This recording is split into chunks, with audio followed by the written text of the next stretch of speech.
thank you all for coming. I know we are the last panel that is probably standing between you and happy hour, so we promise to keep this interesting for everybody.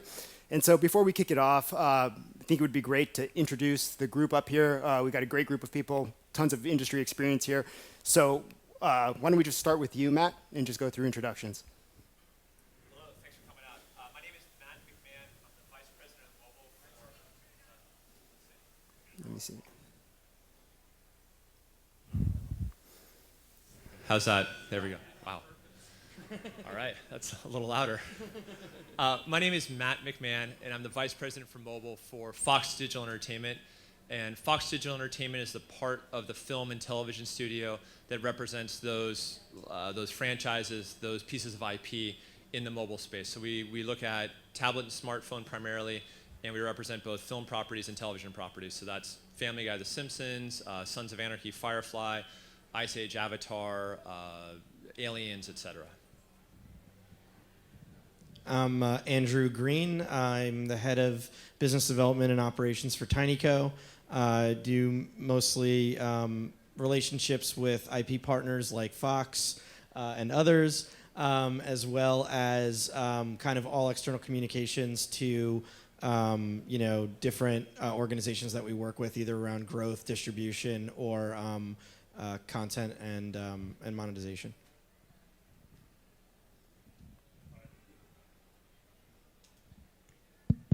Hi, I'm Mike DeLaet from Kabam. We're one of the fastest growing mobile gaming companies in the world, based here in San Francisco. We are about 1,000 people, and I run the worldwide business development team that manages all of our platform partnerships like Apple, Google, Amazon, Microsoft, Facebook, etc. Hi, my name's Simon Jeffery. I'm an independent consultant in the mobile space focused on gaming. Today I'm representing Backflip Studios, who I work with. I run their publishing efforts. Great. Well, when we first concepted this panel, I would say a few months ago, I think the original idea was talking about indies versus blockbusters. Is it a match made in heaven? I think that's the title of this. I think if you look at the top grossing and top free charts today, you probably see Kim Kardashian being #1. You've got Game of Thrones up there, even though it's not in season on network right now. So I think it's probably more indies and blockbusters, a match made in heaven. How do you define success here? I think that's really kind of what we're talking about. And I think the use of indies might have been misrepresented here. If you look at this panel, it's hard to really say that there's indies. But I mean, I guess I would turn it over to you, Simon, with your Backflip hat on. Like, just to set the context here, how would we define an indie developer in this space? Yeah, that's a great question. It's almost impossible to define an indie these days. I think when the media talks about indies, they talk about, mom and pops, guys working in their basement, small developers, not necessarily people who have a bunch of funding. However, I guess the reality is, if you're not a public company or you're not owned by someone, you're an indie. Yeah, I think maybe the way I define indie is kind of if there's kind of an independent vision or an independent spirit to the content that you create that is independent of a larger entity that is kind of managing or creating constraints around that vision. That could be investors, or it doesn't have to be. That could be a large media company, or it doesn't have to be. I think it's how much freedom do you have as a content creator that allows you to make more independently visionary entertainment. I think is... Sorry, just keeps turning on and off. I think if you're not beholden to someone, you're pretty much an indie. Yeah. Great. So if we look at right now kind of the guys of a match made in heaven, I think we've got a group up here who's done multiple deals across the spectrum. And so Mike, Kabam, having done partnerships with Warner Brothers for Lord of the Rings, Hobbit, Fast and Furious with Universal, Godfather with Paramount.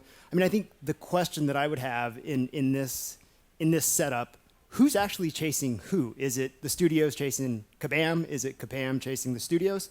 How does that dynamic work? How does a deal like this get started? Yeah, I'd say it's definitely a mix between the two in the industry. Obviously, we want IP that has mass appeal worldwide. This is actually what Chris on our team over here kind of does for the company. So we go out and try to find IP that we think that will resonate well with the audience, will help us get downloads without buying users all the time, but also has a good retention mechanic for fans of that franchise. And on the flip side, you got companies like Matt who want to work with companies like Kabam because our game is monetized so well. So ultimately, we end up getting this kind of mix between Hollywood and game creators. So that's kind of where we come in, and we obviously do a lot of original IP, but also we can leverage the licensed IP space for that reason. From our perspective at the studio, we get a lot of inbound, but we don't take those for granted. I mean, we do a lot more chasing than people would think. When we have conversations initially, it's always about Avatar or The Simpsons, and those are two amazing pieces of intellectual property, amazing franchises, great reach, but really difficult to do, right? And so it's up to us to demonstrate the value of why it might be interesting to do something for American Dad, or again, Sons of Anarchy, or something else where you think actually has great worlds, great depth of character, great resonance, amazing promotional reach, but might not be the first thing that somebody's looking at to do. So we do spend a lot of time. We also don't want to be dependent on people coming to us. So we're here, for instance, and we're here all week, kind of pounding the pavement, and we'll go to all these shows and try and meet different people. Because there's a different scale of opportunity, right? And maybe even back to the indie versus blockbuster kind of question. I mean, you have your hits, and we've been lucky enough with The Simpsons Tapped Out and a few other ones, but you could also have a double or a single, and those are still really good businesses if you're with the right partner. And we're very open to that because you want to fill out a portfolio that's right for, as a brand holder and an IP holder, that's right for that. Yep. So the game I make for Sons of Anarchy may be totally different than Family Guy, The Quest for Stuff, and they both could be awesome games. Yeah. So, question for the group on this one. So, I mean, I think Mike, you touched on it, and then Matt, you touched on it. So, Kabam has first-party IP, no question. Kingdoms of Camelot, Dragons of Atlantis, no doubt hits on their own right. And I think when this space started, it was about creating your own IP, setting your own destiny. Now you've moved quite a bit into licensing or co-development, however we want to call it, and we can kind of touch into that. So how material is the co-development in the IP business to Kabam? And then I would turn it back to you, Matt, and say, from a Fox Digital perspective, what percentage or how core of the business is mobile gaming becoming for a studio like Fox across your portfolios? Obviously, it's very important to have a collaboration between the two companies and have a joint responsibility to make a great product for the consumers that also kind of stays true to the IP itself, right? And we don't want to come out with, like his example, a Family Guy game that doesn't look like Family Guy. So it's really a tight collaboration between the two companies. And along with that, like I said before on the user acquisition front, if you get a good IP that has mass appeal, you get users, which is why game companies love branded IP. But it has to have a good worldwide appeal, or at least a good fan base of users, hopefully tens of millions or hundreds of millions of users that love that IP, right? From our perspective in terms of how the business is perceived now, it's been a few years, right, that we've been building the business, and we were relatively early in trying to move onto the smartphone and tablet space with the iPhone and the Android, and we're relatively early into kind of the free-to-play with Ice Age Village and then the Simpsons Tapped Out game. And I think what people like it as a business. It's a high-margin business for us, obviously, because it's mostly a licensing business. But beyond that, I think what's really interesting to folks, because again, our top line is, we make movies, we make TV shows that spin off tens of millions of dollars on an opening weekend, right? And so what's even more interesting is that these are engagement marketing platforms that can reach out and touch people on a daily basis. So we still have a very healthy number playing our Ice Age Village game, for instance, 28 months after the film came out. And that's fantastic. And all of a sudden you look up, and this is a huge franchise for the studio, and this is now our most active touch point on a daily basis for that franchise within the company. And our challenge is, how do we do more and something better with that? Yeah, we're making some money on it, but how do we do something more interesting for the franchise, more interesting for the fan of the franchise? And so that's kind of how we're trying to evolve the business a bit there. Got it. So I'm going to go back to something that, Mike, you started on. And Andrew, I'm going to kind of throw it over to you. So obviously, you and Matt have worked together on the Family Guy IP. It's been a huge success, no doubt. So congratulations on that. Thank but you. We've talked about engagement touch points here. And that's a really critical word. And Mike touched upon the user acquisition side of things, what an IP does for that. So we all know the cost of CPI, and acquiring users has now gone from what started a few years ago as 10, 25 cents, now going anywhere between $1.25 on average to $7 at peak time. So can you measure and can you quantify and kind of speak to like the value of an IP branded piece of content in the App Store and the effect that it has on user acquisition? Sure. It's huge. So I think, as Mike said, I think you need a mass appeal brand that a lot of people love, or you need to engage a specific niche with the right content and do it in a way that is actually exciting and enticing to them and valuable for them. And I think that when you do both, a mass appeal brand, and you do the right thing as opposed to, say, some kind of brand slap or just something that wasn't really thoughtful, which I don't think franchise holders and builders are really doing that much anymore, which is a great evolution from 10 years ago in the console business or other places. And basically, you message hard and kind of do more, old traditional brand marketing tactics, social media, and value propositions to those customers. And on day one, before any featuring, starts, you'll already see a massive groundswell of installs, and that right there goes to show that even without the big featuring, that comes from either being featured by Apple for being just an incredible indie darling, or because there's a big brand with a great mechanic, it can drive millions of users without any kind of additional media buy or featuring. Got it.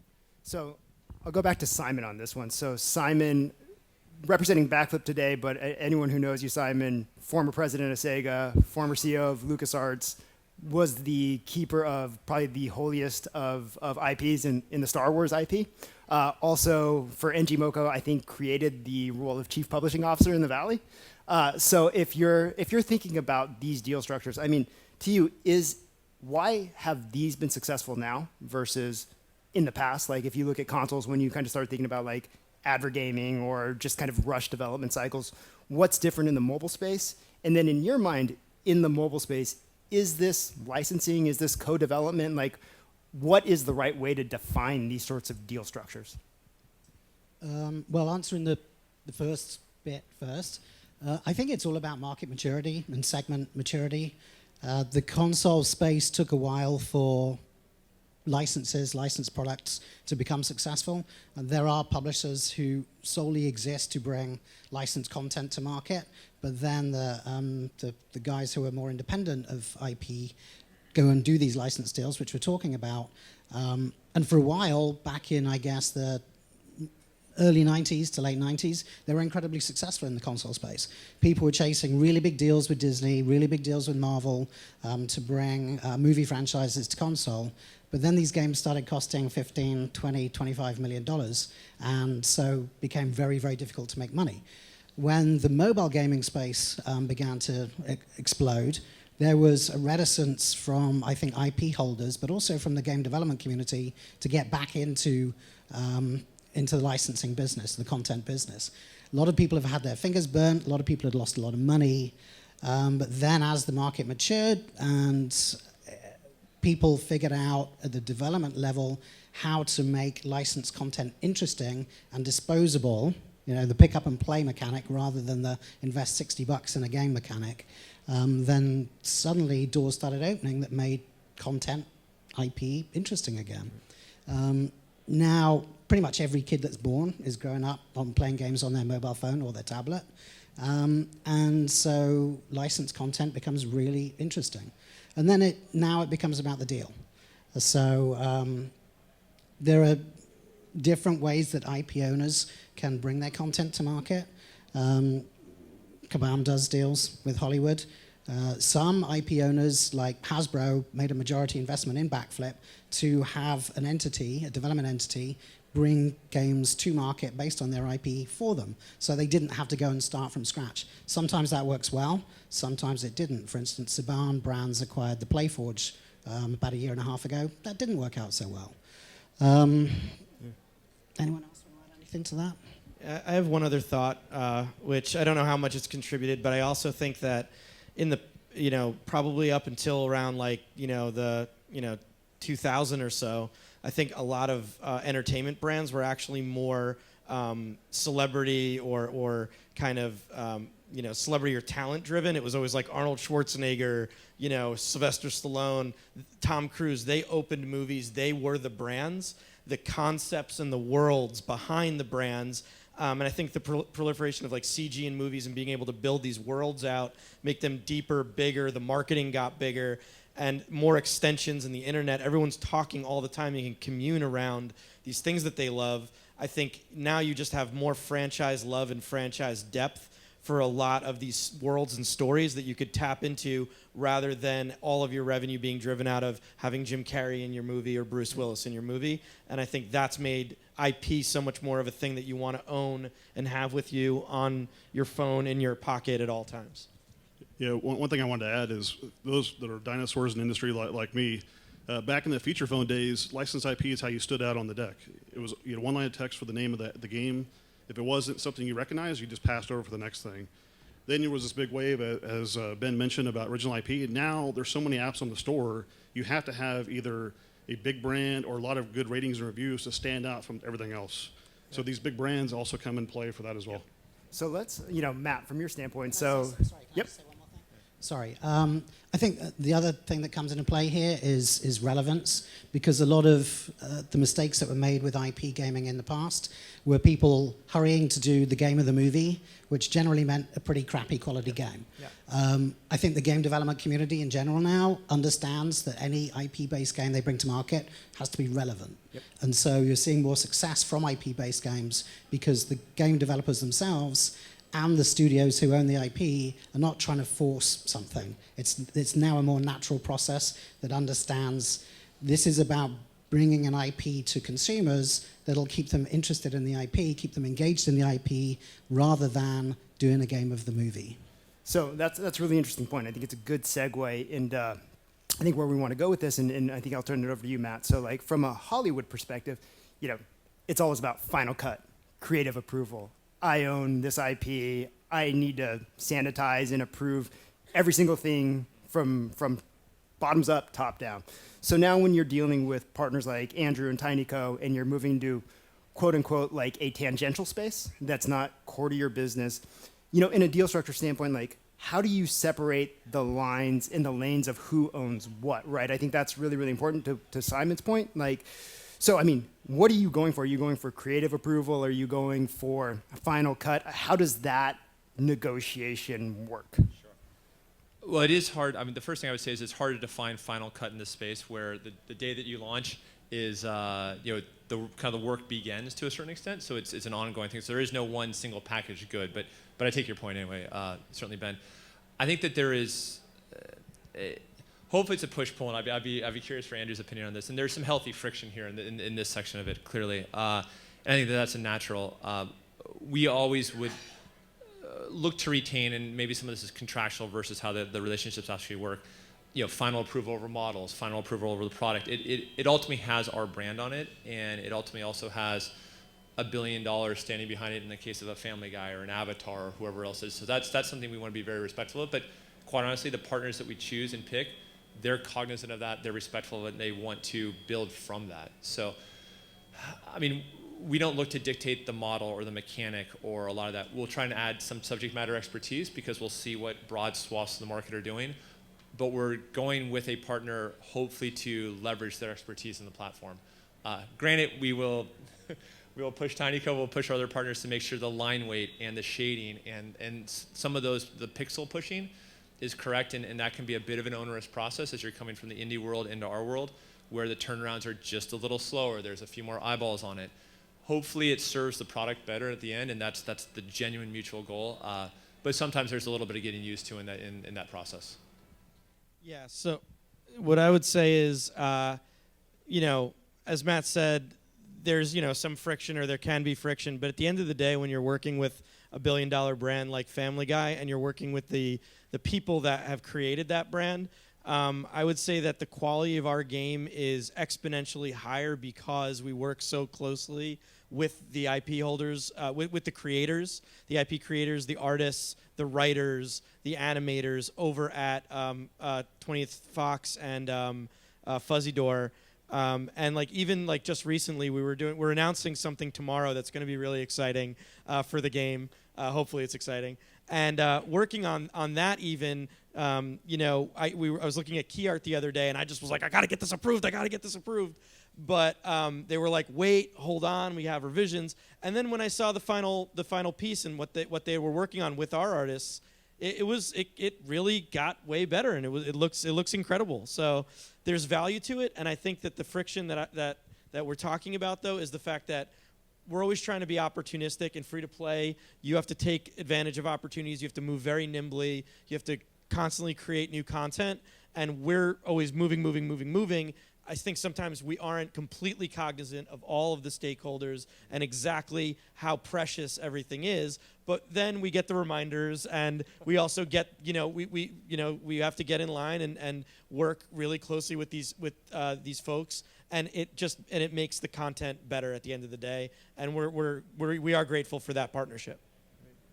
The other thing that I would add is that I would agree with all that, I think, but the other thing that I would add is that there's a lot more visibility on these products now. I mean, back in when Mike and I were working together at Glue, and doing Fox-themed movie games that would go up on the decks with the carriers, people didn't necessarily play those, and there wasn't a big perception of them in the broader studio and kind of the broader entertainment industry.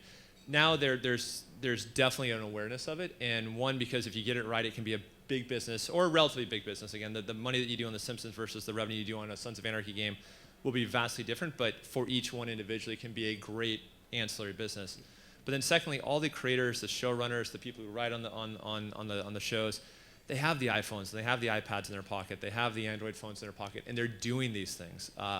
For instance, the two writers that we're working with for Family Guy, I mean, they're great Twitter follows, and they play these things, and they know the space. And sometimes you have to educate them on the free-to-play, tycoon, city builder space and that genre specifically, but there's a high visibility. Kurt Sutter for Sons is always on this stuff, and he's a big gamer, and so they're paying attention to it now where they weren't 3, 4, 6 years ago. Yeah, it's a great point. A lot of stakeholders, I've been in the game business for a long time, and everyone was always worried about this stakeholder or that stakeholder sometimes, and sometimes like they were like, Joel Silver's never going to play this game on his he doesn't have a console. Everybody's got a phone, and everyone can easily download the app. Yeah.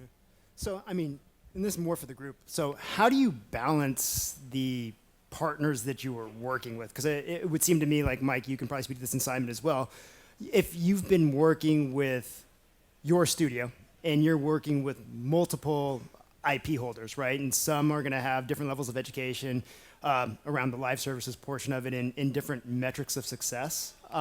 So, I mean, how difficult is it to navigate what is becoming a smaller and smaller industry when it comes to people leaning forward into the IP side of the business, right? I think you're probably working with the majority of them, Mike. So, I mean, is there guidance or directional advice you can provide people who are looking to enter that space and work with big studios on branded IP? Yeah, just like any company you work with, you got to kind of vet the different companies out there and what IP they have. And obviously, some of them are more difficult to work with than others.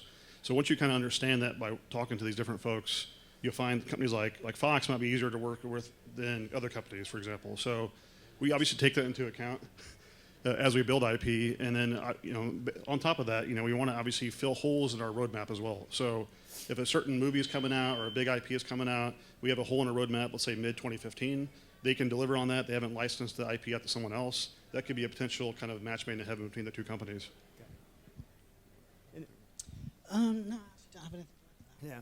That's sums it up. Got it. So, I mean, if we kind of talk about this directionally, it seems like we talked a lot about market maturity and the evolution of basically a digital storefront versus on deck carrier placements, right? So that the nature of that game has definitely changed. So, future looking from this group, I mean, are we going to see more of these deals and not only are we going to see more of these deals, what's the metric of success, right? For both sides, I think that's how do you say that worked, let's do it again and let's replicate in a very competitive world. Yeah, I think we're definitely going to see more and more of these deals. I think you're going to see more of these deals at the highest levels of the kind of the IP food chain, and I think you're going to see more and more at lower levels, and you're going to get smaller developers working with smaller IP holders, just because they see that the visibility is there and that a lot of the help that they're getting from IP. But I think that it's then going to become commoditized, like things do very rapidly in these businesses. And then it's going to be, again, about the quality of your gaming experience and the quality of the brand and the audience, just like anything else. So any of the kind of, silver bullet that might have been there, I think you're going to have to fight for it and create, great products and great content, just like you always do to win in this business. Yeah, kind of jumping and adding to that. History tends to repeat itself, and you've seen with the feature phone days, this happened. Original IP came in, took over because the licensing costs kind of went through the roof. As more and more developers start kind of going licensed IP, you'll probably see this happen again, right?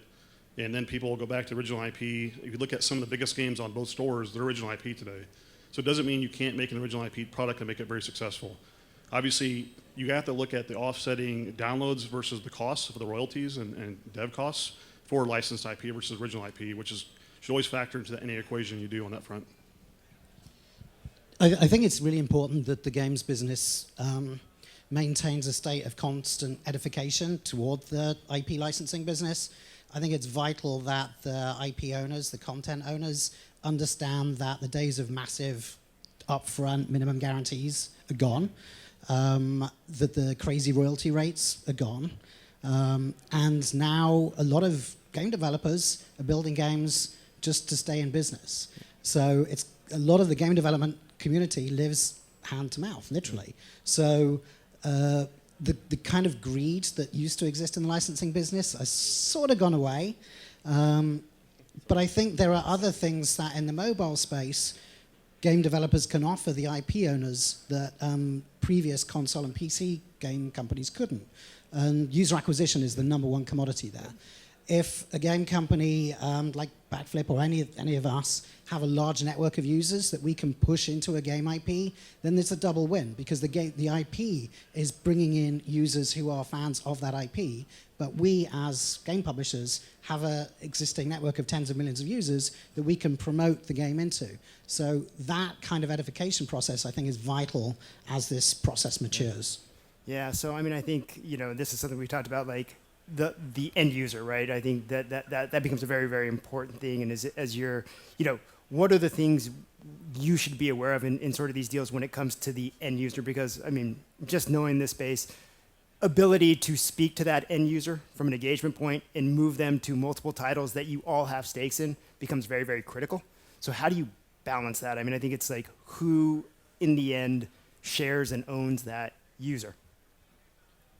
I think that's one of the places or users. Maybe this will evolve, but I think the user should and still is in most cases that I know of. It's owned by the company that's creating, publishing the game, spending all of those dollars. But I think there again now is kind of a switch to where the IP holder then usually has a pretty close relationship with the developer and publisher, so that they can access and constantly kind of utilize that user base for the franchise's needs. So whether it's to push on-air messaging, to promote a new film, to introduce brand partners to those users that they might have in other channels, those are things that there should definitely be flexibility around for the developer, publisher, and the IP owner. Yeah.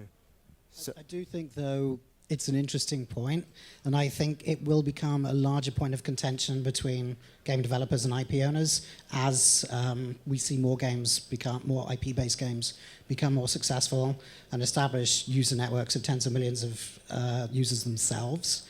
Then that user ownership issue, I think, is going to become pretty difficult to clarify. That's like a whole other panel, though. Yeah, no, absolutely. But I think it's a very interesting topic that I think it's always the gorilla in the room in a deal structure like this. So let's talk a little bit. I think we're coming up on time, and I definitely want to open this up for more conversation with the group. But we talked about like points of engagement, why you do this. Mike brought up some great points about like licensing costs, royalties, and making sure that this is ROI positive. Right? So is the intent here on both sides solely to make money? Is this a money revenue driven IAP type of world? within that, I mean, who is taking guidance with who in terms of like, if we think about mobile app developers as next generation media companies, and we think about Fox Digital as the tried and true foundational media company. Media companies generally make money via multiple avenues of revenue, right? Whether it's consumer goods, whether it's subscriptions, whether it's advertising, right? So how do you balance that equation when it comes to like advertising in a mobile game, right? Because I think that's a very different thing than 5s and 10s and pods. And so how do you approach that from a Fox standpoint and a game standpoint? Our number one goal in these games is to make money. I mean, we are judged against revenue, and I think that ultimately that's, we think at least that's something that then moves us in the mutual interest of our partner, and we want the partner to be engaged for the long haul. We just as soon have the Family Guy game going in 4 years from now and still be making money, and TinyCo and Fox still being happy about it. And we think if we're focused with a pretty laser sharp vision on the revenue, a lot of other beneficial things will follow. We can do the engagement marketing, and Andrew, I think, was spot on in terms of his description of, well, maybe the publisher and the developer may own the user, but there's a push-pull in terms of how to promote to that user. And you just need to be smart about it, good communication, and be cognizant that communication has to have value, whether it's game-specific or if it's franchise-specific.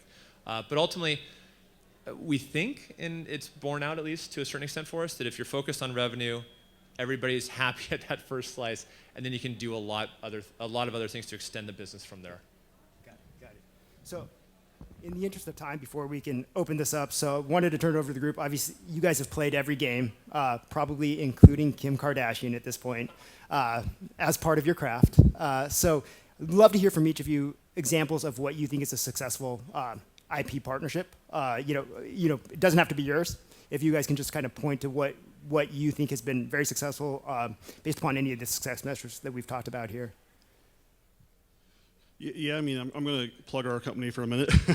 So, obviously we did The Hobbit, and we felt like that was a massive kind of franchise for the company. We view this IP as a long-term, decade-long type IP versus a one movie at a time kind of IP like a lot of companies.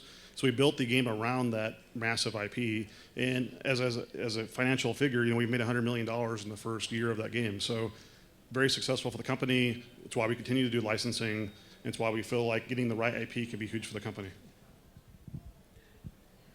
I'm going to echo what Mike said. I think The Hobbit is a poster child of how to do it right, how to do IP right. Family Guy Quest for Stuff. And I do think Simpsons Tapped Out actually did introduce a fundamental way in which character and world could actually exist on mobile, and the types of content and interactions that people are willing to pay for, I think, fundamentally changed with that product. Thank you. People may hate me for saying this in the room, but I think one of the more interesting brand smashes that I at least kind of guilty pleasure is Angry Birds Star Wars. I played a lot of those games. I mean, what's I think kind of interesting with that, maybe just as an IP holder, is that I have a 5-year-old, and he's now discovering Star Wars, which is a touchstone, obviously, for our generation. And I've been holding him back from the movies because I want him to sort of experience it when he can kind of comprehend it. But now he knows all this stuff through the guise of Angry Birds, and so I kind of love it and hate it at the same time. Great examples. So with that, I'd love to open this up for Q&A for anyone who has questions for the panel.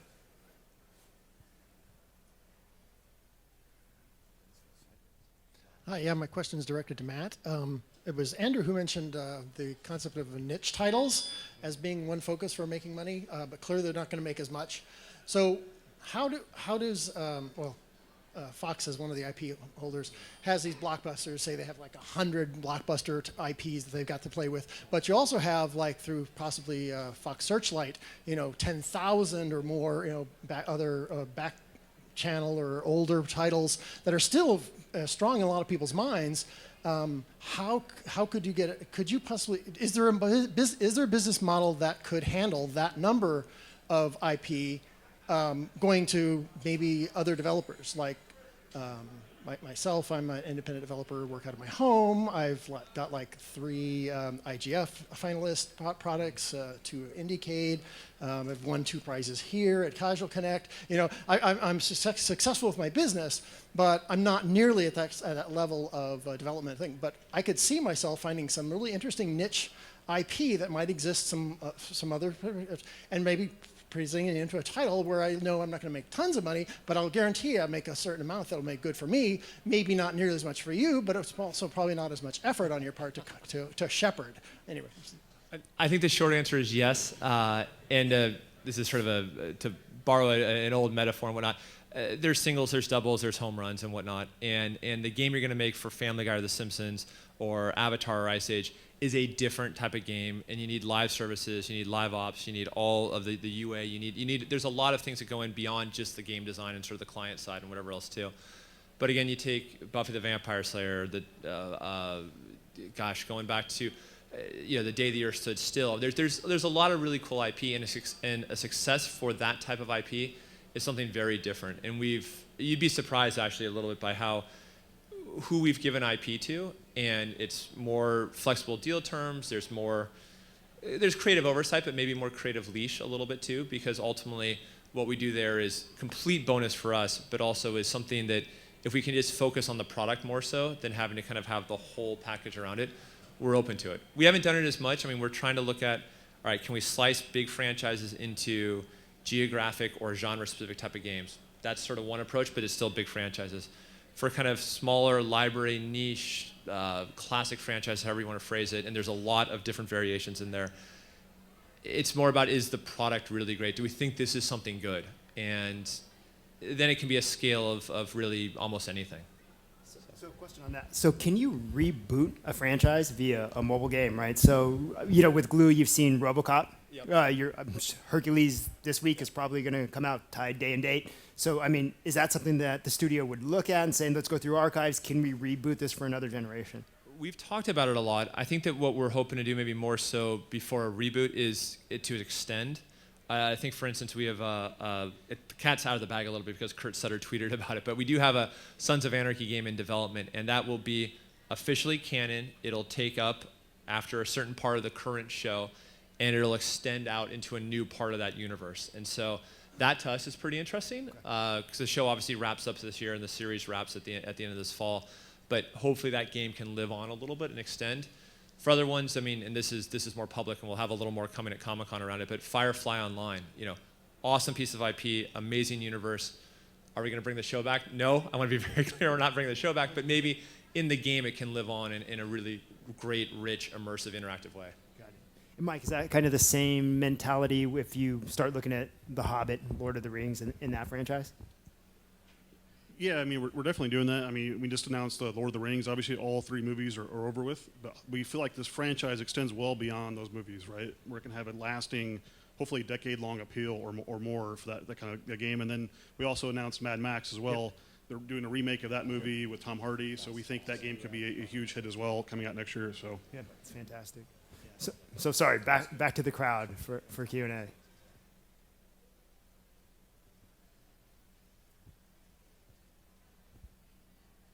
Great. Then, any last words? Anything to close on for the panel?